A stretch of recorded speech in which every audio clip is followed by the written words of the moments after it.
to the flag of the United States of America and to the republic for which it stands, one nation, under God, indivisible, with liberty and justice for all.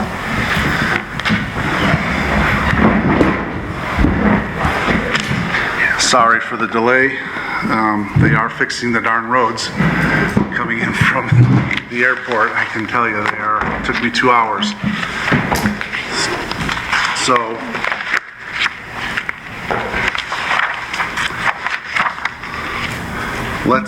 let's get started. We originally, I think our last meeting, we had. So you want me to take attendance? Oh yes, sorry. Yeah, please.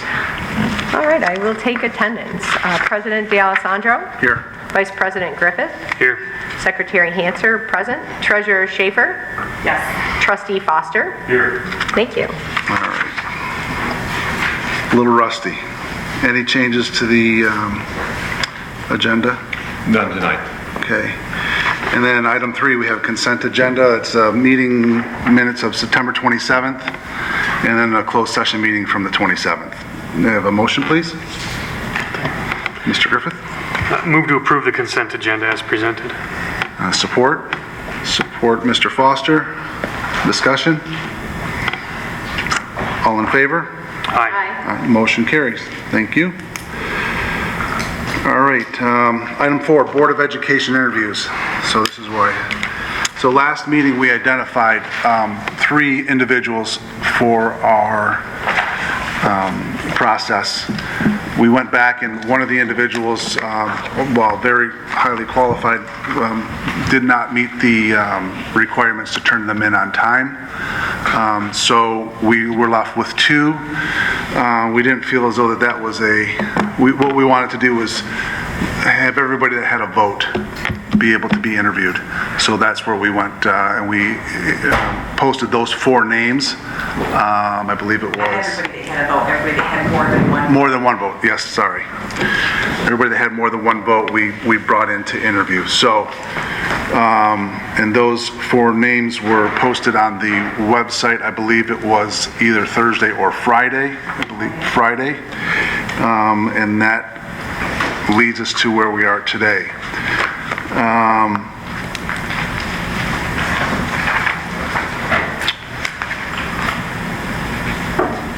So do we want to go with our first person? All right. Colleen Schultz. Sorry we're a little bit late. Or I'm a little late, not we. I already voted no on this one, I'm just going to say. She's already given me flag. Well, thank you, Colleen. It's a familiar face. I think the roles were reversed. You were in this position when I interviewed for that position 12 or 13 years ago. So, boy, half the times have changed. So how we're going to do it is we're going to kind of go down the row, and we'll probably, you want to start, Mary, and ask the first question, and we're going to go down the row. And one thing before we get started, the meeting that we have right now is not going to be live streamed, just out of fairness to all interviewees, because somebody could be sitting in another room watching it and then knowing the questions and coming in. So we wanted to make sure that it was fair across the board, but it is being recorded and it will be played, I don't know, whenever OCTV airs it. So, all good? Okay. Just start off, Mary. Well, welcome, Colleen. It's nice to have you here. I have the getting to know you question. Tell us about your background, please, and your qualifications for school board. Well, I've been an Oxford resident since 1987, maybe. I think that's when Tom and I moved into Oxford. We have 3 daughters, all Oxford grads. 2 of them actually, they're all in public education. 2 of them actually work for the district. I have 3.5 grandchildren. I served on the board. I was actually appointed to the board back in like maybe 97. And then I served until 2014. So So I work at St. Joe's Catholic Church. I've been there for 20 years. I work in service and outreach, and it's a great job, and I've had the privilege of serving the community, not just through Oxford, schools, through the board, but also through the church. So it's been a great experience for me. Thank you. You're welcome. So Colleen, listening to your story, I'm curious what interests you in coming back to serve again? I think because I applied for the 3-month position, I kind of felt that maybe having an experienced board member would be helpful to you guys. And, I'm a little more familiar with Robert's Rules of Order, and I'm a good listener and a good team player. And so I think I thought that would be helpful to you for the 3 months. Sure. Thank you. Hello, Colleen.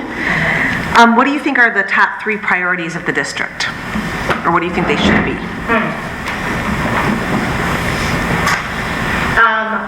I remember when I first got on the school board, I was at a conference, and they talked about safety was the thing that parents worry about most. And I would say that's still the same, obviously, that, everybody worries about their kids when they're not with them. And now maybe more so than ever. I think that it's really important for the board and Ken to work on moving forward together. We have to move forward and get through what happened last year. And you guys can do that together and shepherd, the group, and shepherd the teachers, and who will then shepherd the families. And I think we got to get back to teaching and learning at some point. So we got to get back to doing that. That's what schools do. Thank you. Hi. Since the board is a team and works as a board, tell us how you would work within a team. What are some of the strategies you use? One of the things, I was thinking about this today, actually. I remember learning that successful school districts with high-achieving students, those boards focus on having a positive relationship between the superintendent and the board. And that's really important. And that's statistically what those districts have in common. So I would say, being a team player is being a good listener. It's respecting one another. And teamwork is built. It doesn't just happen. You have to work in teamwork. Okay. So, really this is your opportunity, because I think it's really important for the candidate to ask us questions, especially going into this role of just being a 4-month appointment, what that would look like, and what questions might you have for us that maybe we can answer for you. Well, I looked at the meeting schedule. I think my biggest question for you is back to teamwork, and that's how do you guys see yourselves as a team, and how do you see yourselves working with the superintendent? Anybody want to answer that? Yeah, I can take that. Colleen, during my time on the board, one of the things that we have been able to say confidently, especially in the presence of other boards, is that we have a team here that understands we need to work together, that we need to put our own agenda, our own feelings aside sometimes, so that we can work together, so we can come to an agreement. Over the last year, we've had some challenges, that's for sure, but at the end of the day, we understand that we're all a team, and we still find a way to work together. That's great to hear. I'll add to it a little bit. Chad hit the nail on the head. We do have a lot of restoration to do to our teamwork, and that's partially on the board, but it's also going to be the teamwork of building after this 4-month appointment. It's going to be the teamwork of the next sitting board, and then it carries over into cabinet. We need to make sure that cabinet feels part of our team and we feel part of their team. I think with everything that this district has been through, not just this board, but parents have been through, students have been through, there's been a very big disconnect between the communication that's happened with central office, the board, staff. There's been a lot of messages going back and forth. This board needs to be locked tight in our messaging to our team, and that way that they can relay that to the buildings and to the parents. So that's what we're looking for in a board member. Thanks, Dan. Anybody else? Any other questions? No. Always smiling, Colleen. Always smiling. Lots to smile about. Okay. All right.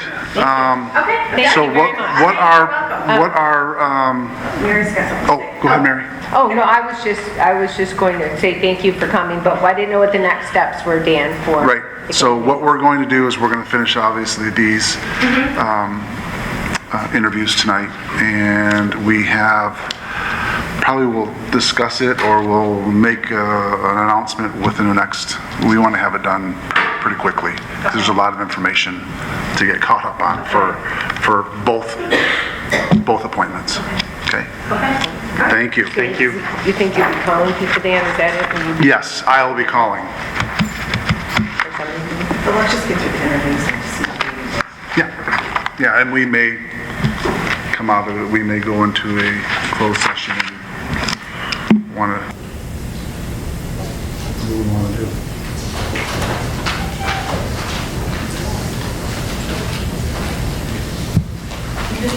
So it's, Kevin is next. Kevin is next. And just so you know, we've slotted 15 minutes to 30 minutes for each one of these.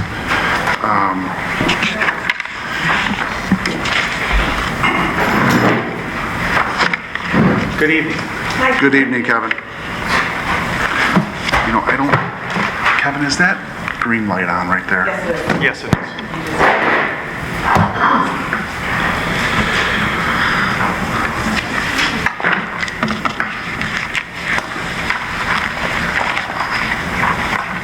Tell me when you're ready and we'll start.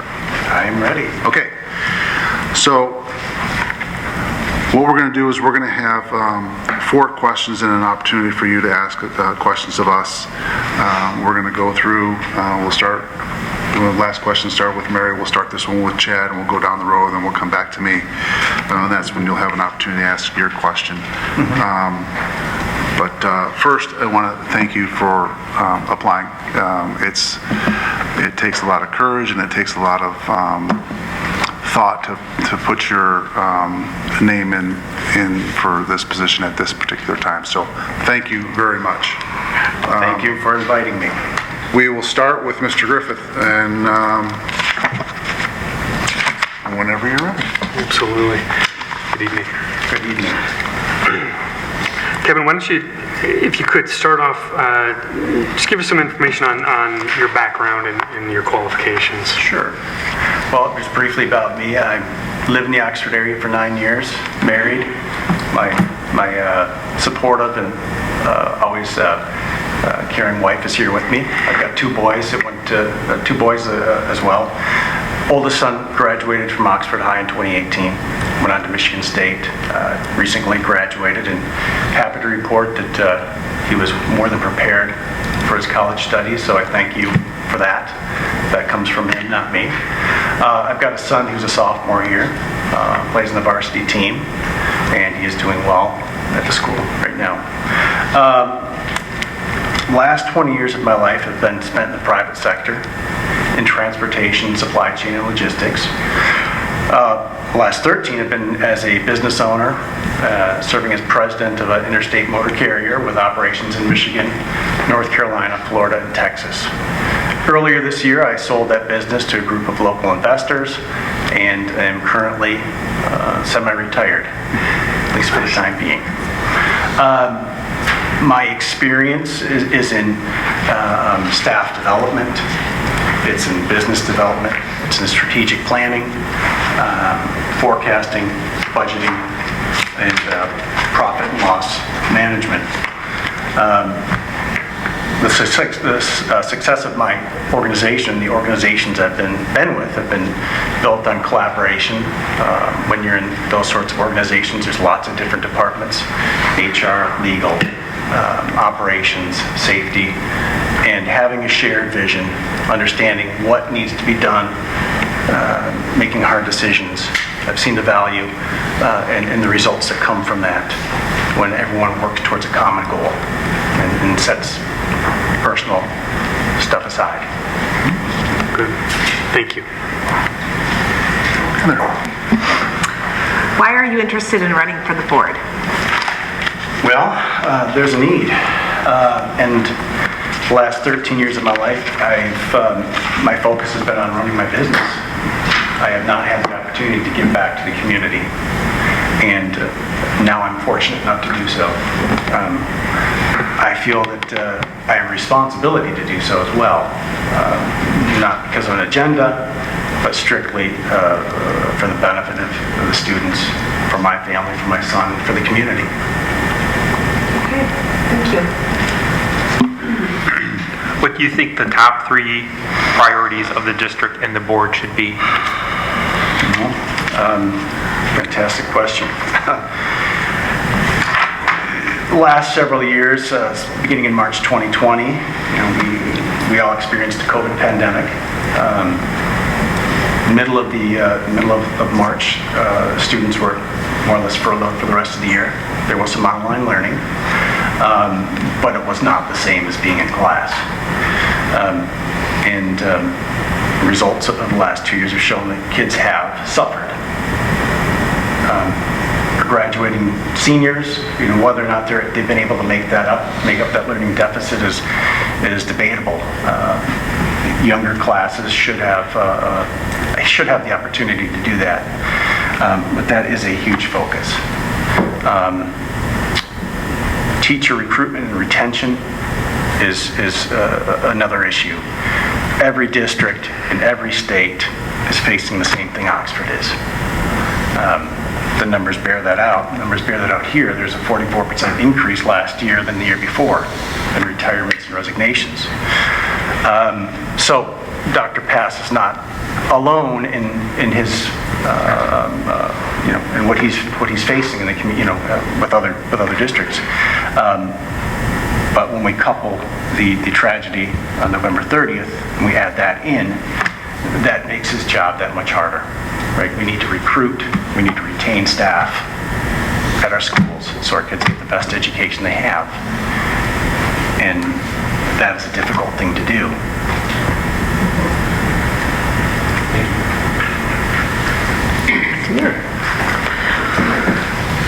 Thank you. Welcome.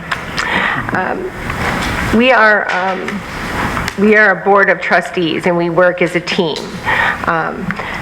Tell us about how you operate on a team and what strategies you use to come to consensus, some of your team building and team development. Well, first of all, as a business owner, I realized that I was only as successful as my staff, right? For me, in the trucking industry, we typically have 70-80% turnover. That's common. And one of the things that my business partner and I worked to do is to minimize that. give our drivers, give our staff what they needed to be successful, right? Those were, when they were out on the road, they were visiting my customers, that's who my customers saw. So what do they need, right? And how you get there, how you build that sense of teamwork, that sense of camaraderie is, number one, by listening, right? What do they need? What do they need to be successful? What do they need to do their job? What sort of training do they need? And making sure they get that. Right? That's no matter what I did as an owner, it didn't really, it couldn't overcome any of those other challenges that I may have without having the right people in place. So, listening, the role of the board is, listening to the community, listening to the parents, listening to the students. What do they need? What are their concerns?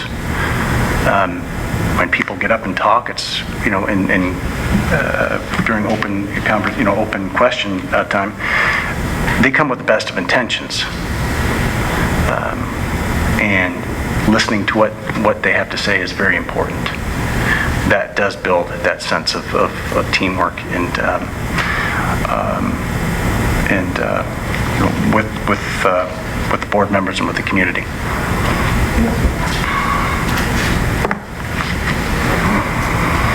So those are our 4 questions, and I have probably the most difficult one. So at this point, and you have an opportunity to ask us 1 or 2 questions that you may have from us. I wasn't prepared to ask you any questions, actually. I was prepared to come and talk. I really don't, I don't have any. I hope you just, if there's you pick the best candidate. If it's me, fantastic. If it's not, then there's someone better than me. And that's great. But I will say that I will come here with an open mind, willing to listen. Right? I've never done what you do, but I will come with an open mind, open heart, and put all my effort into it. Thank you. What we will be doing is we will obviously go through all these, 2 more to go. Obviously, we have 2 positions to fill, and we will meet them at the end, and then make phone calls. Sometimes these things just kind of work organically. Sure. It's going to happen. So we'll make sure that as soon as possible, because we need to have this board go by law within 30 days. Understood. It'll be much quicker than that. Okay. Well, thank you very much. Thank you.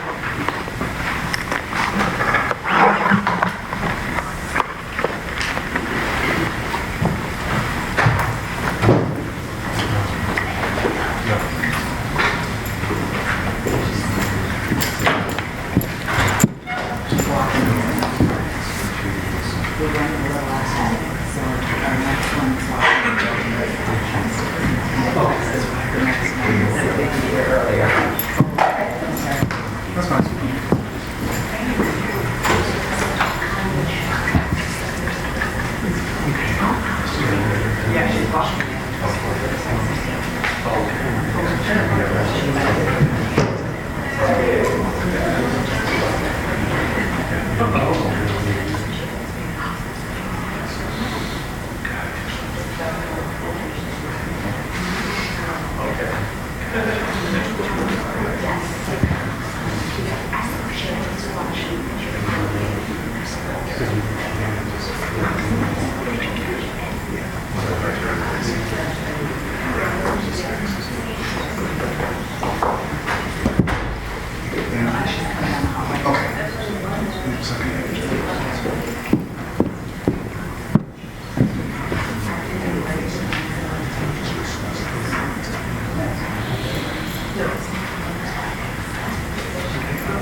Sorry. No, that's fair. Thank you. You're welcome.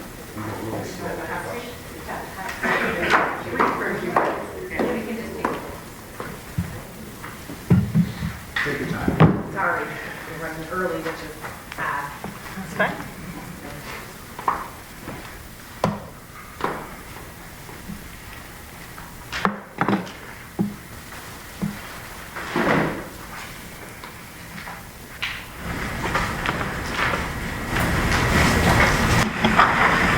Ready? I'm ready. Okay. Aaron, right? Correct. All right. Aaron, thanks for coming.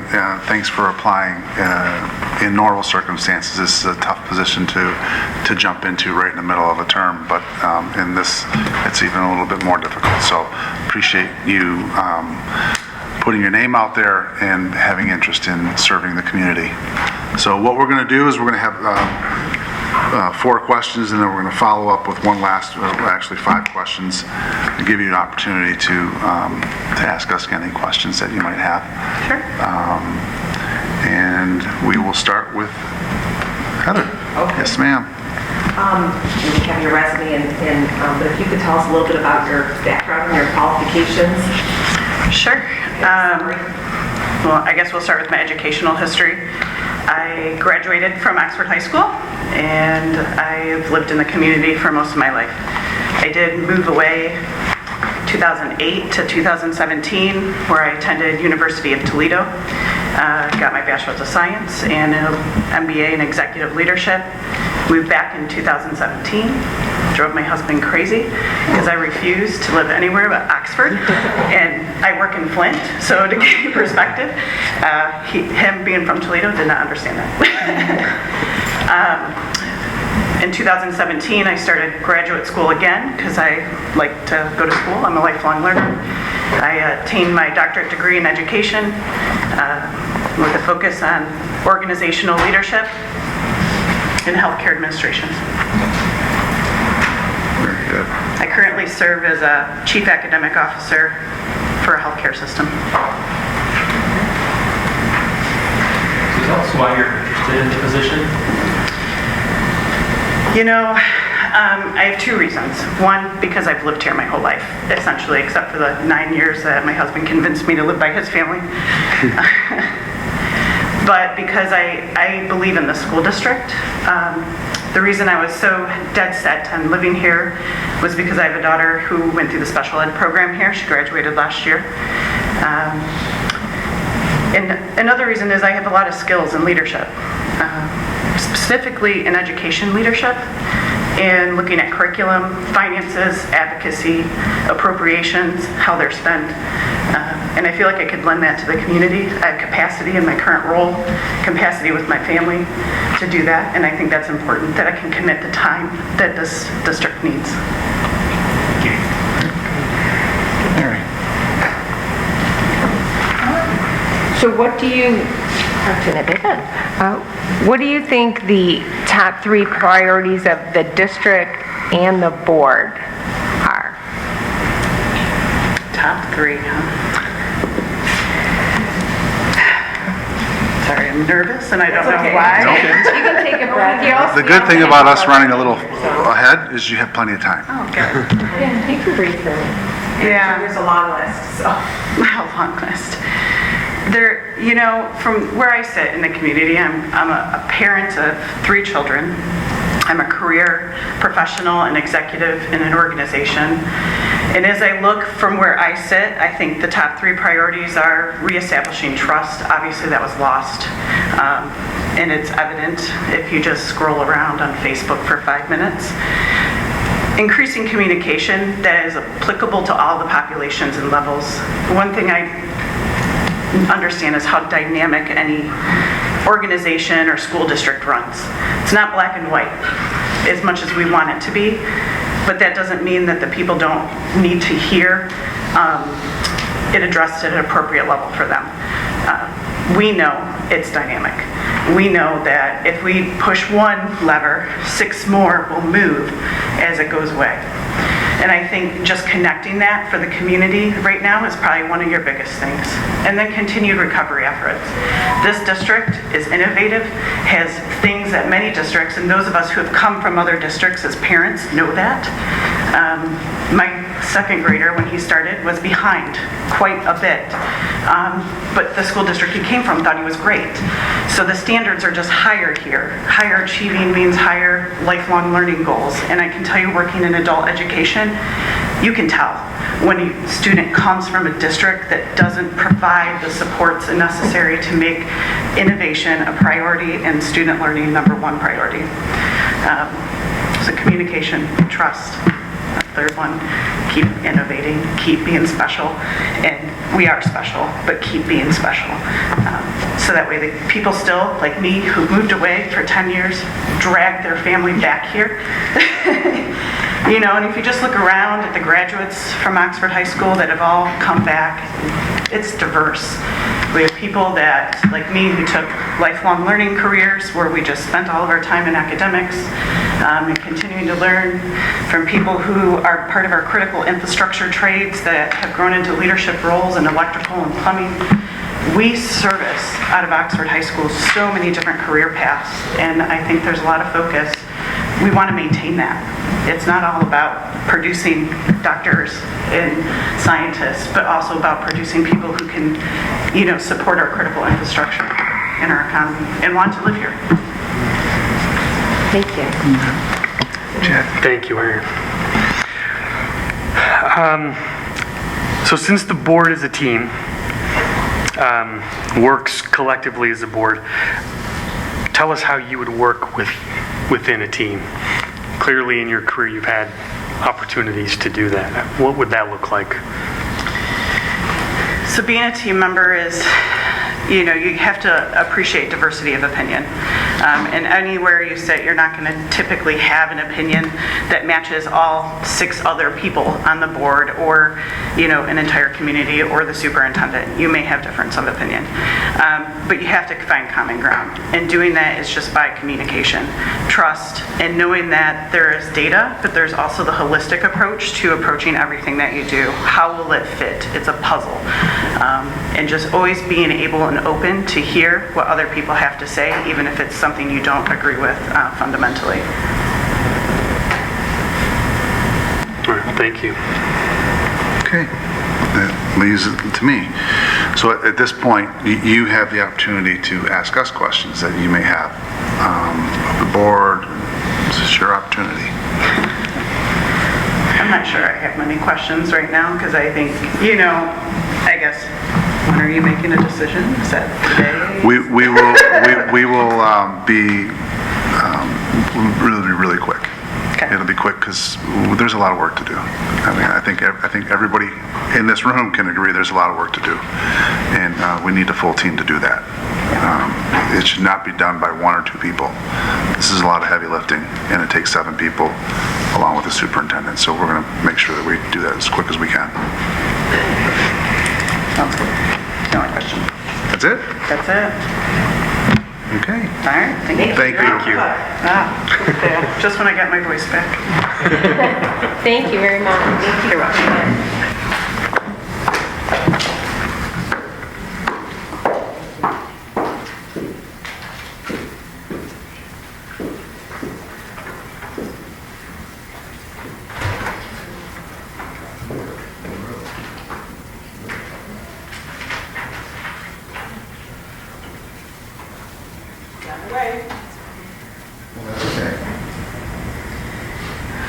She run for a second.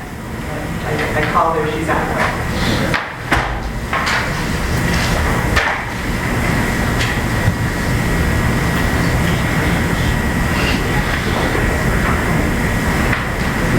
Why don't we go ahead and take just about 5-minute break? Yeah. That way, You don't want her walking and feeling like, silence. yeah. She's ambushed when she gets here. So we'll take a 5 or 10-minute break whenever she gets here. That way she just doesn't feel so uncomfortable. Okay. All right, our final candidate is Shannon. So what we're going to do is we're going to go down the row, we're going to ask you questions, and then we're going to give you an opportunity to ask any questions that you might have. So we're running a little bit early, so feel free to take all the time that you need. Okay. Okay. We will start. Question number 1. Eric, I think. Eric. Hi. Tell us about your background and qualifications. It's a simple one. So my background is, I have lived in Oxford since 2016. 2006. I've lived here for 16 years.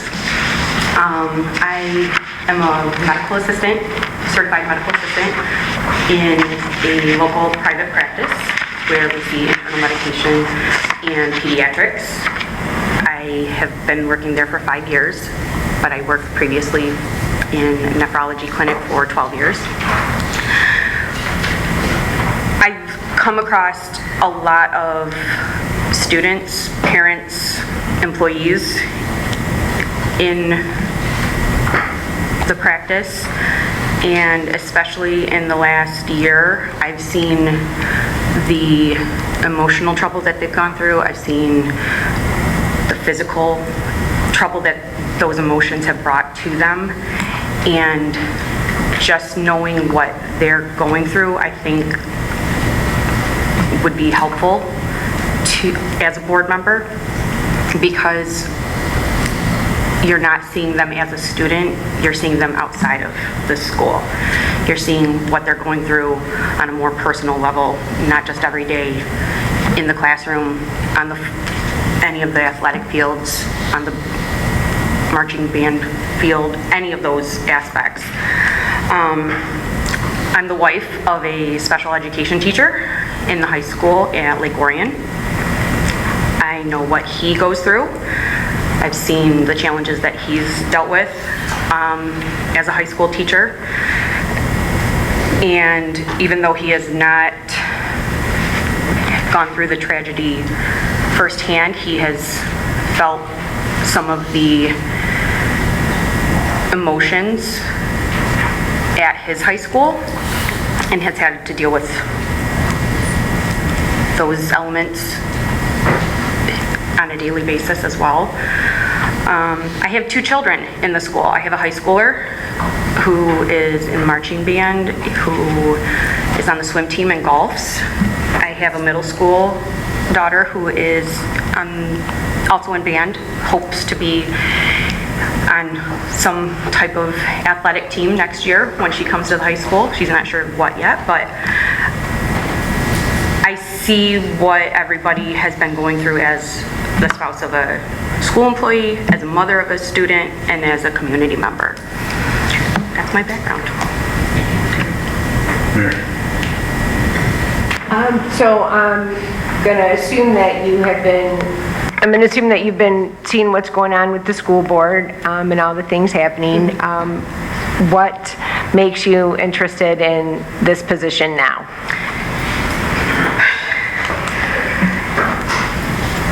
The biggest thing that drew me to put in my letter of interest was wanting to bring the community together. We're definitely divided right now. There's a big divide, and we can't continue to go like that. There's a lot of work that needs to be done to make that happen, but I'm hopeful that with new, fresh people and perspectives that we can do that and help bring everybody together and get everybody to the level of comfort, security, recovery that everybody is comfortable with, no matter where they are in their journey right now. Good. Thank you, Shannon. So thinking about everything that you've just talked about, everything that we've been experiencing, in your mind, what would be the top 3 priorities of the board and the district? What should those priorities be right now?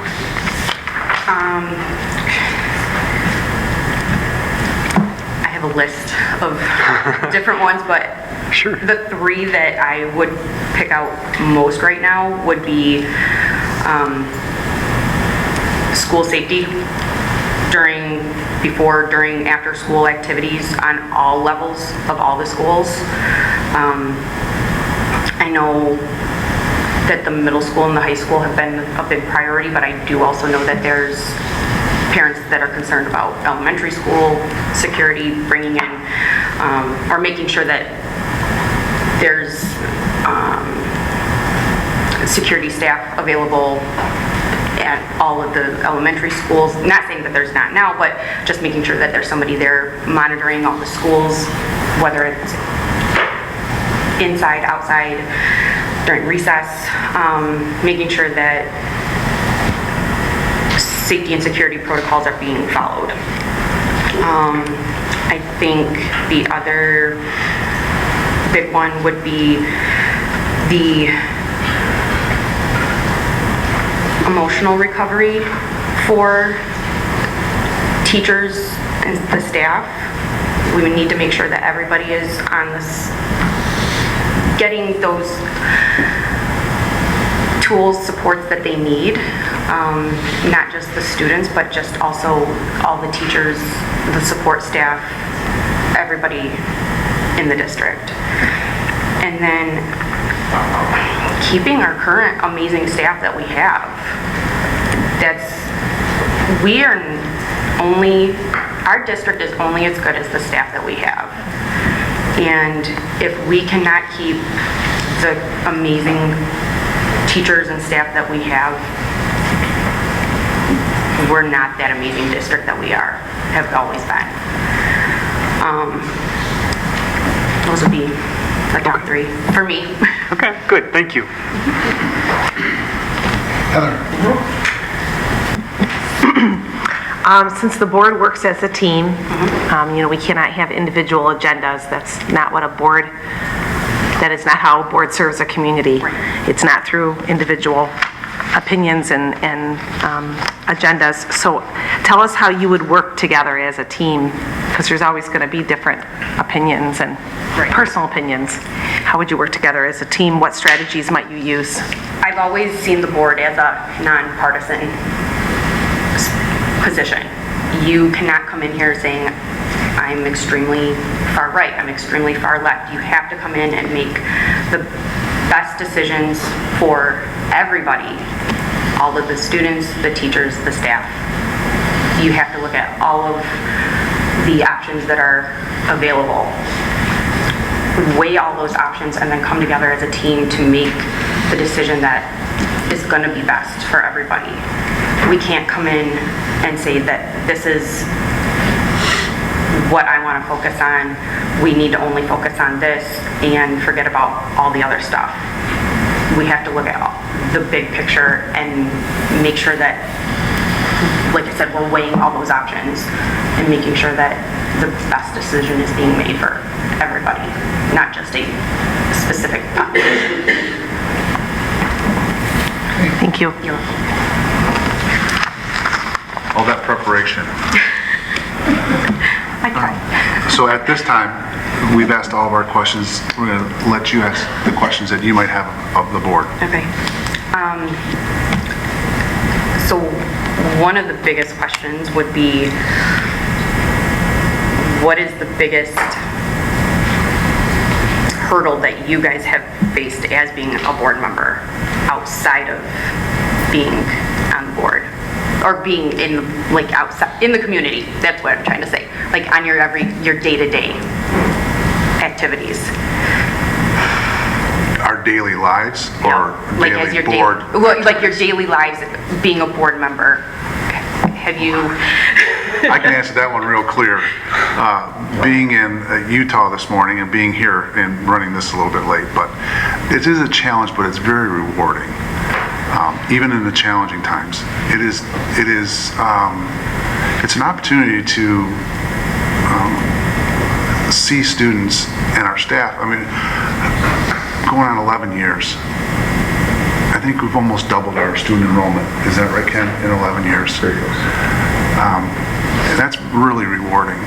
But there are challenges. You do miss some of your own students' activities.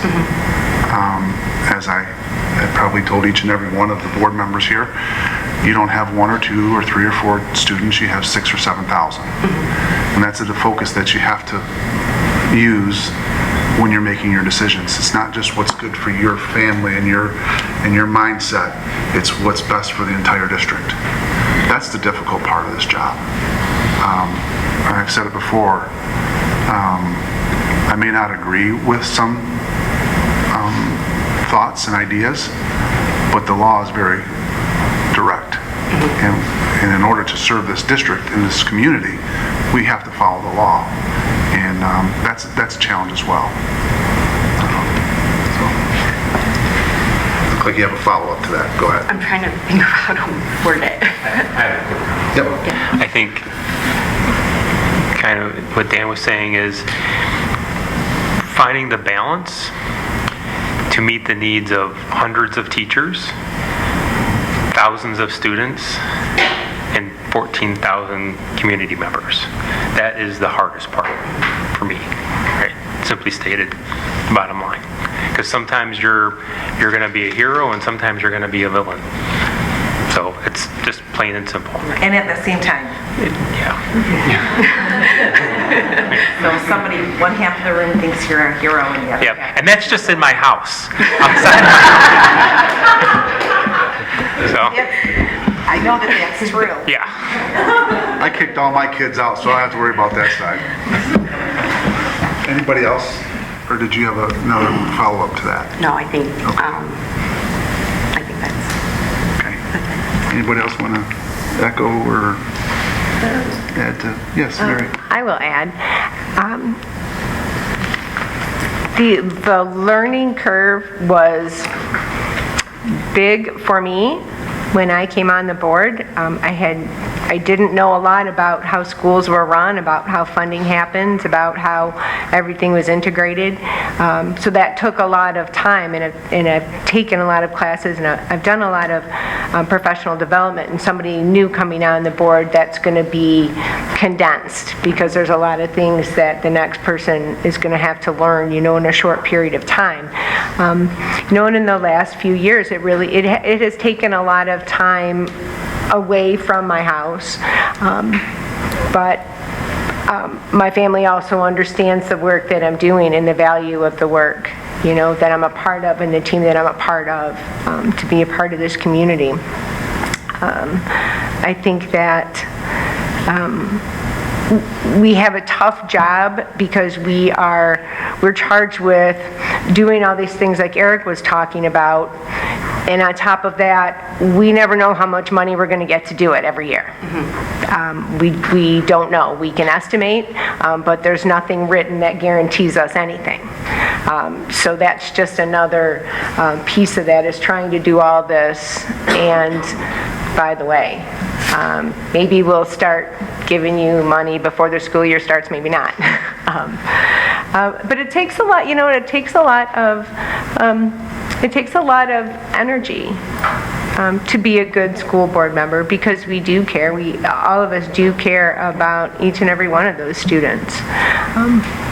But we also have the opportunity to work together as a team, and we support each other through that. It's really important. And to Mary's point, it takes a lot of faith, because we are operating on budgets. I think the last 2 years, we didn't know our foundation allowance until after school started. So we have to put a lot of faith in our team. Ken, our previous superintendent Tim, our central office team, that they're going to provide us with the right numbers, that we're providing a good product. Because we're, school of choice, if you don't have the students, you don't have the funding, and then you can't run everything. So it does take a lot of faith in your team and your fellow board members, and your central office staff. Great. All right. Well, thank you very much. Thank you, everybody.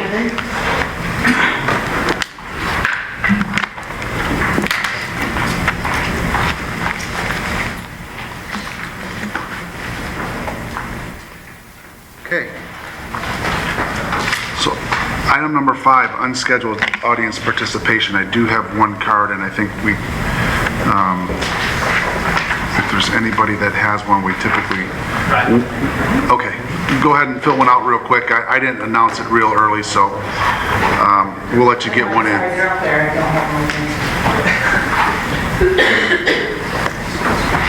They don't have to take a break to put them all in order, so...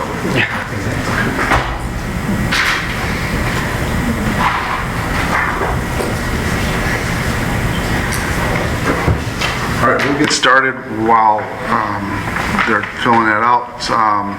Amanda McDonough.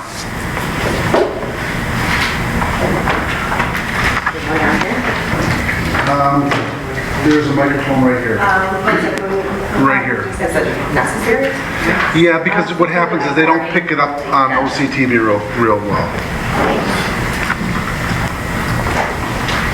Okay, so you actually already answered my first question, which was about the applicant that filed late. I'm really happy to hear you guys that you disqualified that applicant because I think it's important that we follow the procedures in place. And surely you can appreciate how this mentality has maybe not served our community so well this past year. So glad to hear that. Additionally, I double-checked the board website just to make sure I didn't miss it. There has not been a public meeting since last week. So I would really like an explanation on how the board publicly decided to choose 2, possibly 3 candidates, but then 4 were posted on the website. You have to forgive me, I'm still learning a lot about these procedures, but is this not a violation of the Open Meetings Act? And when was this decided? By whom? I was actually planning to submit a FOIA request for this information today, but we also learned that Mr. Cass will be resigning. So if you could direct us to who will be in charge of that going forward, that would also be appreciated. I did notice the agenda for tonight was different from the agenda posted this afternoon. We had candidate interviews after the assigning of the candidates. So I also was curious about the procedure for that and changing the agenda, what the procedure you went through to do so. And then lastly, I want to bring up the same question that I asked last week, which is who is in charge of policy implementation?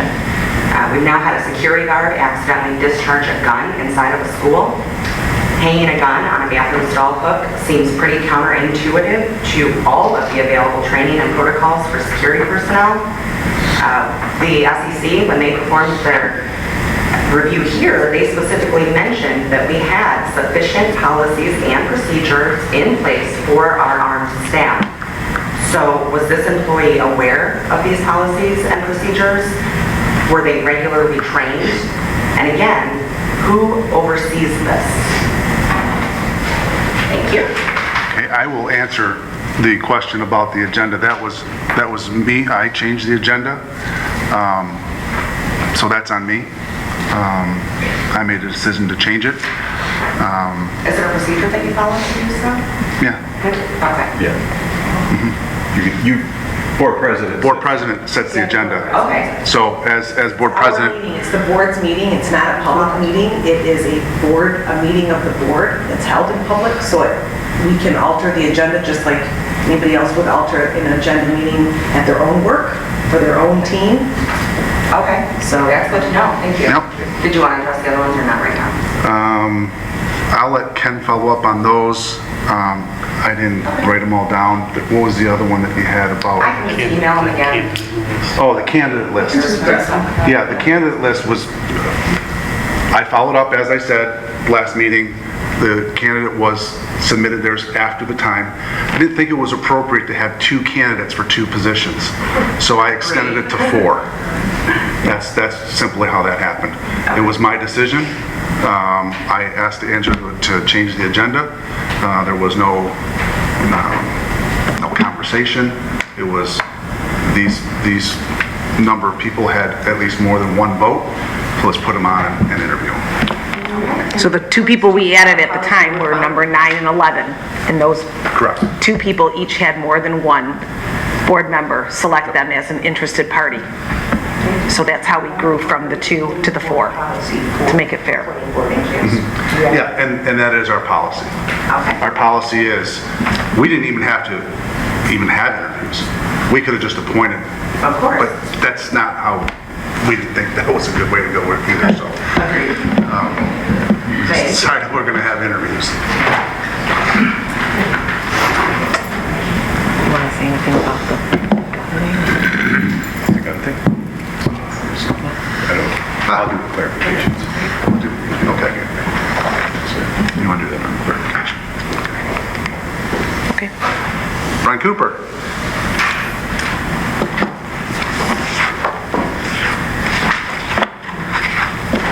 Good evening. Not a huge fan of reading it, but that's kind of how I did it tonight, so. Brian, do we want to have Yeah, you just talk in so the thing? On the microphone, just so that it can pick you up there on. Shouldn't take 3 minutes, I should be good. Okay. So this year seems different. While I understand the importance of getting back to normalcy, I think there has been too much overlook for the students so far from what I'm seeing. My students and also hearing from families of other students. Well, I understand it's an academic, it's a new academic year. It's not a new year for our students, and I want to make sure that we keep that in mind. Okay, this is a continuation of the struggle that they've been experiencing, and I can see, like Ben said, now that we know this. All right, I do feel that the pressures on the student have changed a lot. And I noticed that the first 4, 5, 6 weeks or wherever we're at right now, I see the exhaustion, the fatigue. And I can't imagine it's just on my students. I'm sure it's on the teachers and the staff and the admin. Everybody's really tired. They feel the pressure of needing to perform academically, and lately I've been hearing that. I recognize the value in us being a viable and productive school district and having academic scores that are fantastic and competing. However, even before the shooting, we have to recognize we were already in the process of rebuilding from education loss from COVID. And then we threw on top of it this pressure, and I think it's a lot for our kids to manage. So I'm hopeful that we can kind of take that into consideration in how we move forward. Some of the things that I think I would like us to address as a district would be to recognize what services we've offered and look at the utilization of that. I suspect that the utilization may not have been great, and I don't want that to be misleading in the sense of the kids not needing service, because I know a lot of us are seeking services outside of it, and I think some of that's regarding the kids not feeling comfortable. For those from the Oakland County Health Network, I think they provided some financial assistance to families.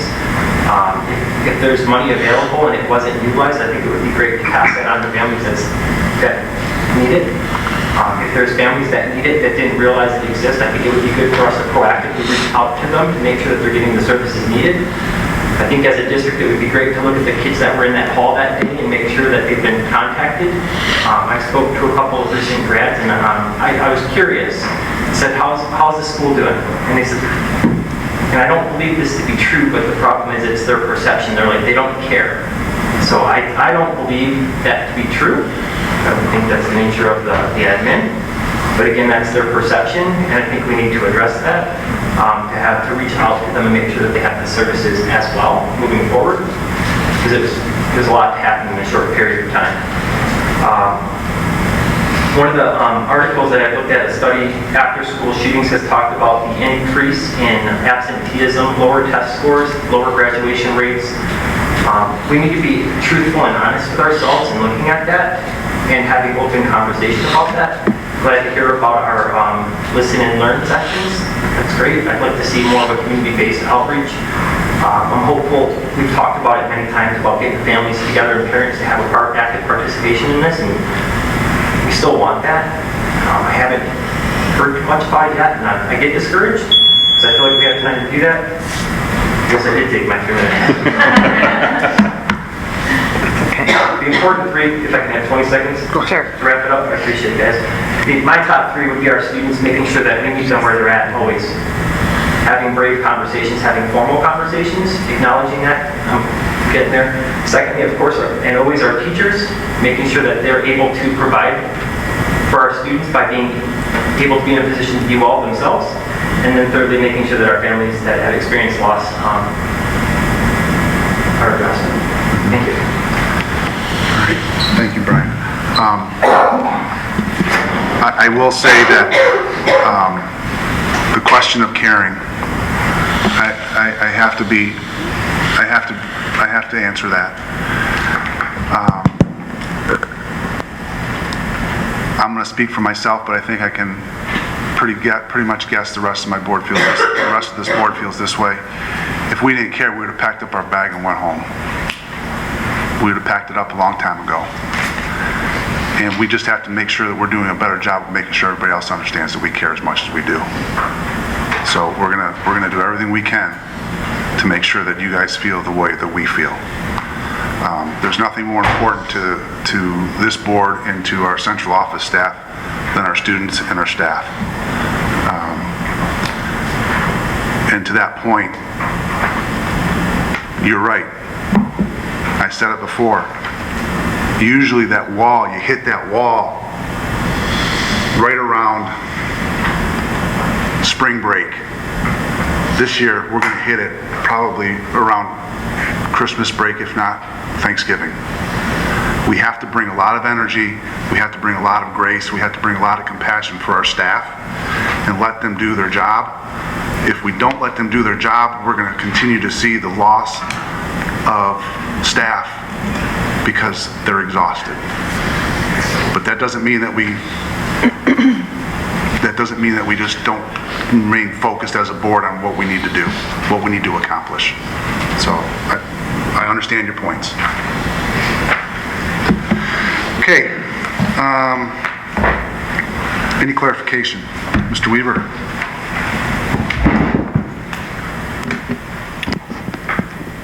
Yeah, I'll just go ahead and address, I think it was the question on the gun and so forth. And yes, the individual is aware of the policies that we have. I mean, it's hard to get any policy that clearly handles every situation that there is. But earlier today, I accepted the resignation of the individual involved in the incident. The individual has served the district, I will say, no excuse for what happened or anything else, but if you ask anybody at the middle school, this individual went above and beyond and took his job very seriously, and quite honestly was very upset beside himself. And like I said, at this point, is no longer an employee with the district. So, thank you. Thank you, Mr. Weaver. So, also under other, I'm kind of getting a sense of the feeling that the community wants us to move a little bit quicker than maybe what we had anticipated moving with this selection. So, I don't know, maybe as we're kind of going through this, if you want to give me your top two candidates, maybe a candidate for the 4-month position, and a candidate for maybe we have a consensus right now, and I just don't know that. It's not even really a 4-month position. You know about Corey's? Yeah. Yes, 4-month, yeah. Yeah, short term. Short term. The 2022 seat. The 2022 seat that would end at this particular calendar year. So that would be filling Corey Bailey's position. So if you want to maybe take a roll call and just ask, so we're assigned numbers to those candidates. You just give the number of that person. And can I make one comment before we do that? Just so the public knows, there are, not every candidate that applied was interested in both. Some candidates that applied were interested in both, some were only interested in one. So just to be transparent. Yeah, thank you. Mary? Okay, I will start with Trustee Foster. Number 2. That's for the 2022 seat. Are we just going through those first? Yeah, just go through 2022, Okay. please. Treasurer Schaefer. That's right, I forgot I was the treasurer for a second, but yes. That was since last week. Number? That's right. Candidate number 2. You remember your last name, I just... Secretary Hanser, Right. My selection is number 2. Vice President Griffith. Number 2. President D'Alessandro. Number 2. Okay. So it's pretty unanimous on where we want to go with that. Do you want to make the appointment Can we make now, or do motion? you want to just make a motion, or do you want to have the second person voted? I think we should wrap this one up first. We'll just wrap this one up first since we're already down that way. You want me to, Yes, please. okay. Move to approve candidate number 2, Colleen Schultz, to the position to fill the vacancy of Corey Bailey for the remainder of the term, December 20 till December 31st, 2022. Have a second? A second. Second. Ms. Hanser? Roll call vote, please. Trustee Foster? Yes. Trustee Schaefer? Yes. Secretary Hanser, yes. Vice President Griffith? Yes. President D'Alessandro? Yes. Okay. Welcome back, Colleen. Congratulations, Colleen Schultz. And we'll coordinate. So with that, we'll coordinate with Angela, and we'll coordinate with Angela. We'll take your oath of office, and you will be ready to go on Tuesday. Okay. Congratulations. Okay, let's go with the next one. You want to take a vote? This would be for the position vacated by Tom Donnelly. Expiring for the seat expiring in 2024. My sheet's on the other side. Trustee Foster? Number 1. Trustee Schaefer? Number 1. Trustee Hanser? I vote number 11. Trustee Griffith? I'm sorry, Vice President Griffith. Sorry, sir. I wasn't waiting for that, but thank you.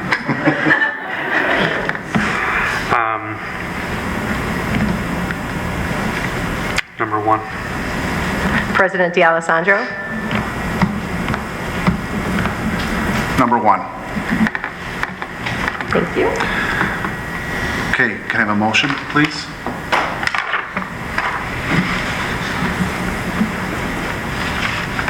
Motion. Want me to say it? Go ahead, Okay. Heather. All right. Ms. Menard.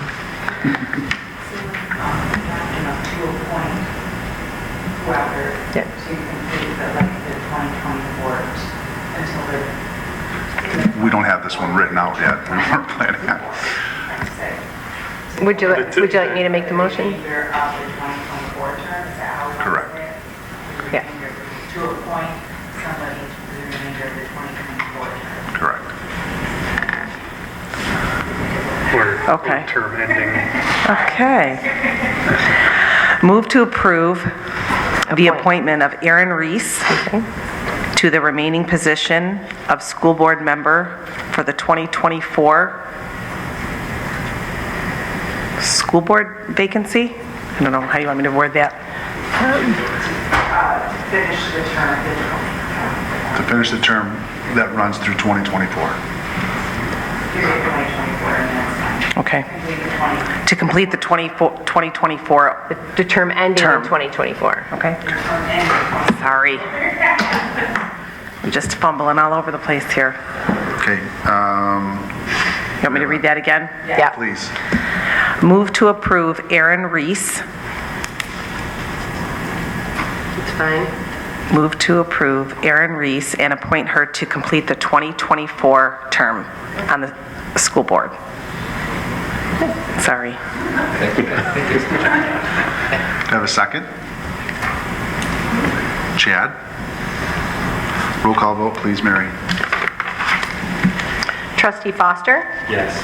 Trustee Schaefer? Yes. Secretary Hanser? Yes. Vice President Griffith? Yes. President D'Alessandro? Yes.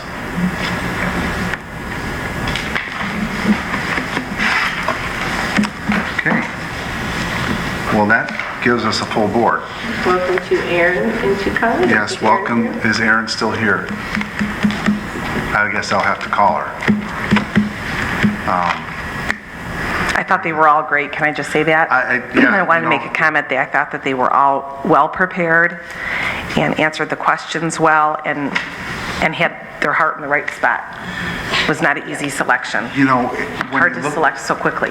when you look at all the candidates, but then when you narrow it down to these four, when you look at them on paper and then you put them in front of you, it's really difficult because you see the person, you see the passion, and you know, we're very fortunate to have four people that care so much about our district. So I'm very pleased. Okay.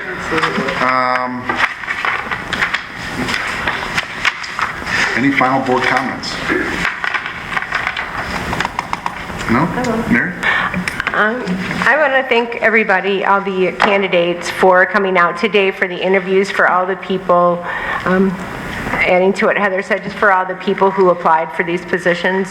This is a lot of work, and I think everybody is fully aware of that, and community members are still coming forward wanting to give back to their community, and we had a good pool of folks to draw from in the first place. So thank you, everybody, for participating.